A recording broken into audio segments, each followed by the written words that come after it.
Good day po sa inyong lahat. Yan, siyempre, unang-una ay nagpapasalamat muna tayo sa ating subscriber, 950 subscriber. At siyempre, maraming salamat din po kay Madam Purita, kay Rosette Aurelio, kay Hayati Lin Vlog. Yan, thank you so much sa mga tumulong sa atin at sa lahat ng mga silent viewers, mga tagapanood, mga fans natin, mga palaging sumusuporta sa akin. Maraming salamat po. At meron na po tayong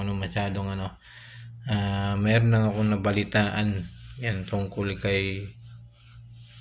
isang pinaka mabait na vlogger, charity vlogger.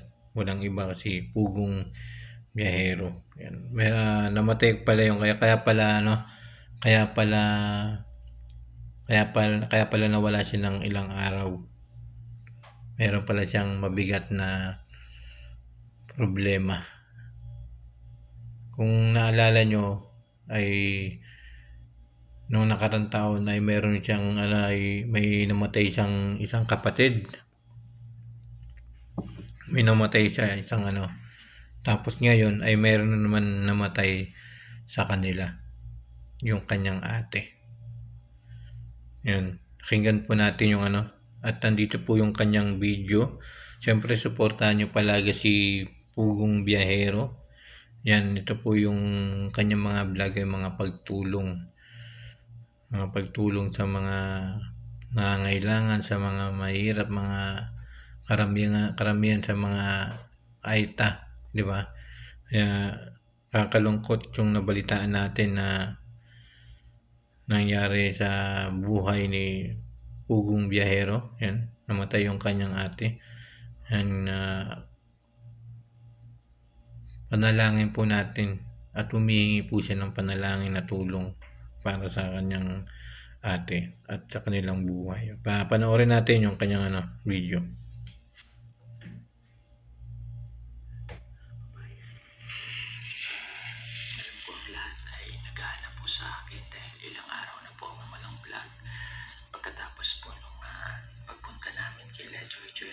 Sa Bicol. Sa hindi po namin inaasahan ng aming pamilya. Ang condolence po kay Sir Paul. Ang aking ate, si Ate Ayen, ng ilang araw. Kaya wala akong hindi niyo ako nakikita sa vlog. Dalawang araw ako sa ospital at at that time ay papunta dapat kami ng Tarlac. Nung gabi yun natutulog kami ay nagulat ako dun sa balita na inatake yung aking ate, kaya hindi kami tumuloy ng Tarlac. Inatake pala yung ate niya, kaya pala hindi siya nakapag-vlog ng mga ilang araw. Natutulog daw sila. Yung mga kasama niya, mga sa Pugong Biyahero, team Pugong Biyahero. Tapos nabalita nila na inatake nga raw yung kapatid niya. Yung pagpunta ko po ng Tarlac ay para makapagbigay din tayo ng tulong sa mga kababayan po nating Aita. So, na-hospital si ate ko at dalawang araw kami sa heart center. Dapat po siya ay uoperahan dahil meron po siyang sakit sa puso. Operahan siya dapat ngayong June, naka-schedule siya. Pero hindi na po tayo, hindi na siya umabot sa ganyan punto. Yung kanyang ate pala ay meron pala talagang time na ma-operahan talaga itong meron ng months, meron ng date itong June. Kaya lang ay hindi na umabot sa date na yon yung kanyang operation.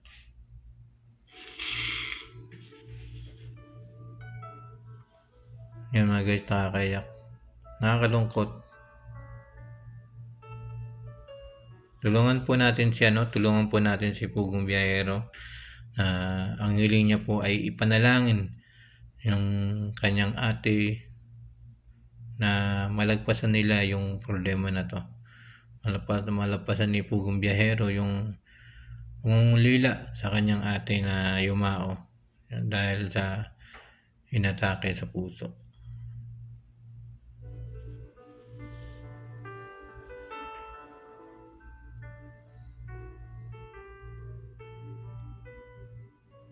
Mahirap talaga yung mawalan ng isang pamilya, lalo na kapag mahal na mahal niya.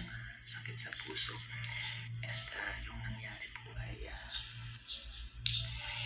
na-stroke siya at na-damage yung brain. Nakakalungkot dahil talagang hindi niya na kinaya. So ngayon po mga kababayan, sa pagkakataong ito ay hihingi po ako ng panalangin para sa aking kapatid at sa aking pamilya. Dahil Hayaan mo po, Sir Paul, yan, lahat kami ng sumusuporta sa iyo ay ibibigay namin yung buong suporta sa pamamagitan ng panalangin namin para sa iyong ate at para sa iyong pamilya upang malampasan ninyo yung mga problema, lalo na namatay ang iyong ate, Sir Paul. At nakakalungkot talaga, pati kami mga viewers mo ay nalulungkot. Ngayon ko lang nalaman na namatay pala yung ate ni Pugong Biyahero. Mga guys, panalangin po natin si Sir Paul, yung kanyang ate na namatay na inatake sa puso. Kasi yun po yung kanyang kahilingan sa lahat ng mga viewers, yan, sa lahat ng mga sumusuporta sa kanya. Pakinggan pa natin ulit. inatake po siya sa puso. Tapos ngayon, ito na naman po yung panibagong pagsubok sa amin na mawalan ulit po kami ng isang kapatid.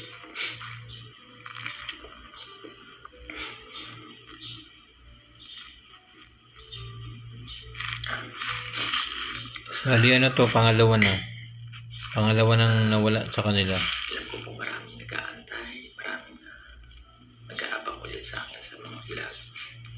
Bigyan niyo lang po ako ng konting panahon, pagkakataon ulit na maayos ko lang itong lahat ng ito.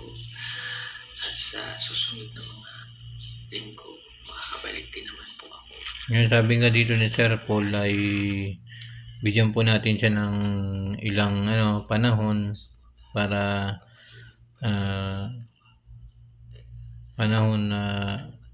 sa pagbabalik niya sa pagbablog. Sabi niya rito baka sa isang linggo ay babalik na po siya.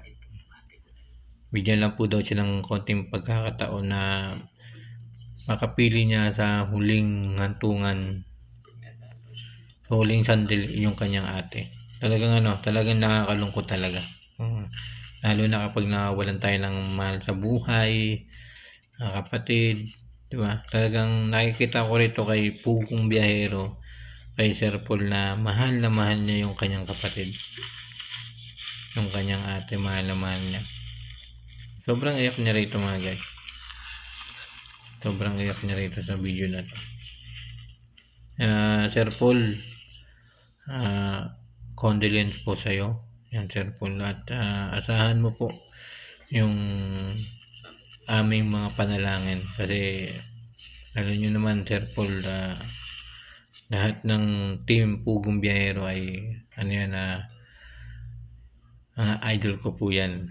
Lagi ko yung pinapanood dahil talaga natatouch ako sa mga pagtulong na ginagawa nyo sa mga mahirap, lalo na sa mga Aita yung pupuntahan nyo sa Tarlac.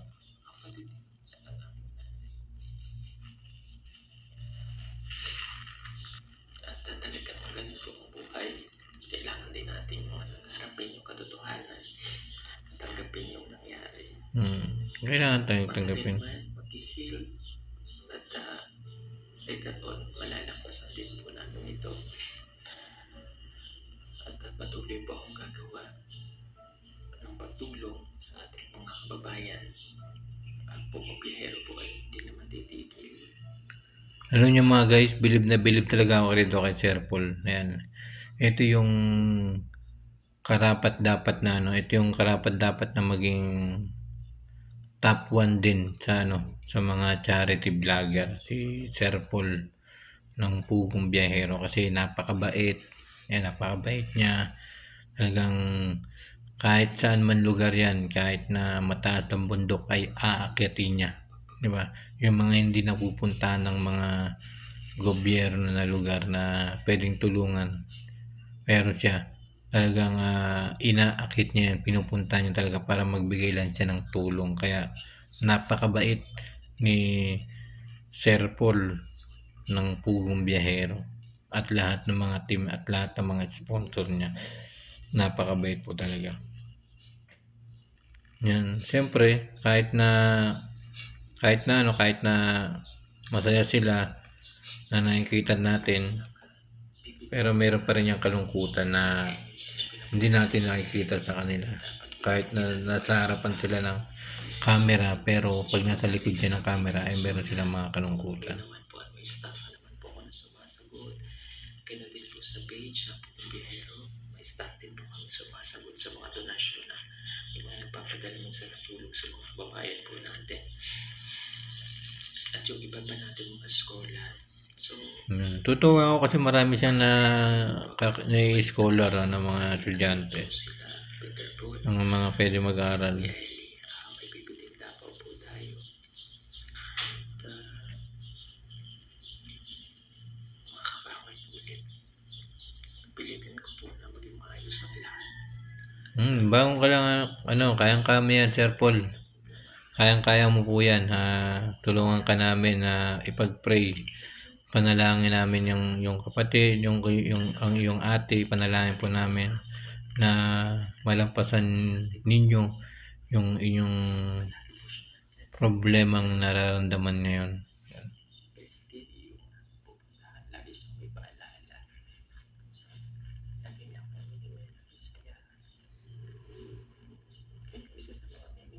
Ayan yung ate niya. Maganda yung kanyang ate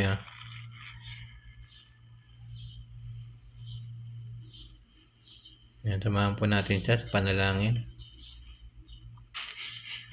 Samahan po natin, bigyan po natin siyang panalangin para sa kanyang ate, sa kanyang problema, na malampasan nila yung kanilang problema. Tatapusin ko lang po ito. God please pray my family.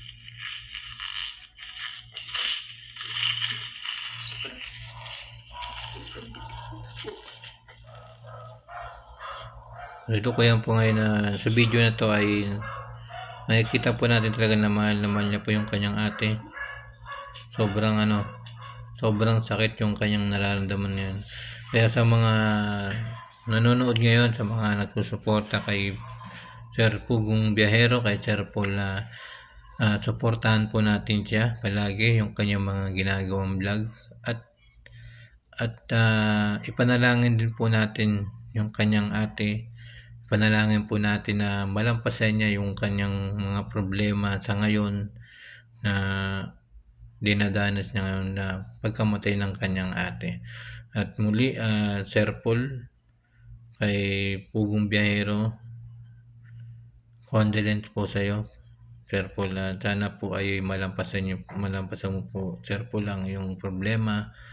Yan, ang iyong pagdadalamhati sa pagkawala ng iyong kapatid.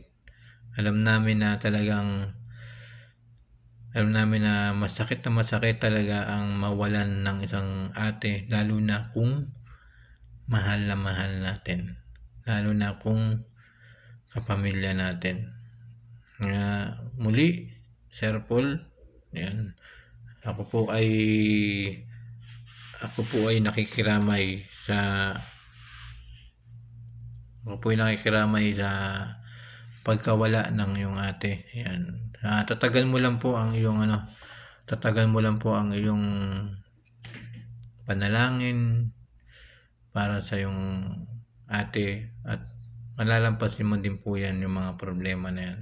Siyempre kasama mo po kami sa mga pagdarasal.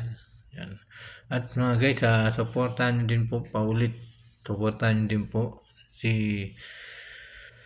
ang buong team ng Pugong Biyahero. Yan. At si Sir Paul, supportahan po natin.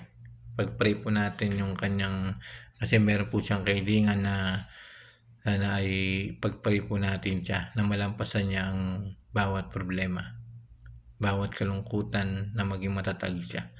Kaya maraming salamat po.